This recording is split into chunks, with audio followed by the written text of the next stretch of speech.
এ বেড়া হ্যাঁ কোন আমার তো কটা ঘরের কাঠ লাগে। ও কাঠ লাগে হ্যাঁ। আমি যে দোকান তাহি হ্যাঁ। এই দোকানের মালিকেরই কাঠের মিল আছে এলা দোকান যাই তাইলে ভালো কাঠ মার দিব আয়ো। কম রেটে লোন দিব। কম রেডি দিব।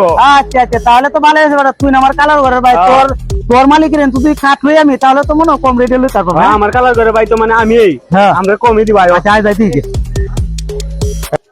এই তো আমার মালিক ভাই আমার কালার করে ভাই কয়টা কাঠ কিন্তু আর কি। হ্যাঁ এখন ভালো আসসালামু কাঠ- আলাইকুম।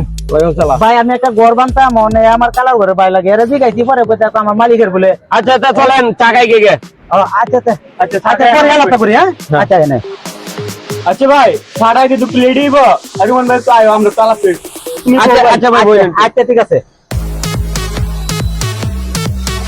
বিষয়টা কেমন লাগলো? আমার সাথে একসাথে বইছে কালার ঘরের ভাই, যে আলাপি করে আমার সাথে করব, সামনে করব, কোন পার্সোনাল আলাপ যেটা করে এটা আমার একটু শুনুনে আছে। ভাই আমি হেলে লইছি আমার লাগে কিন্তু 5,000 টাকা রাখতে দিন যে। আরে ভাই আমনা না কালার ঘরে ভাই, ধর্মি চিন্তা করছো বিষয়টা? কালার ঘরের ভাই এরপরে 5,000 টাকা লাগে না আমার সাথে বেমানিম করছে, এর কিন্তু কার্ডে নিতাম না, আমার কালার ঘরের ভাই সব শেষ।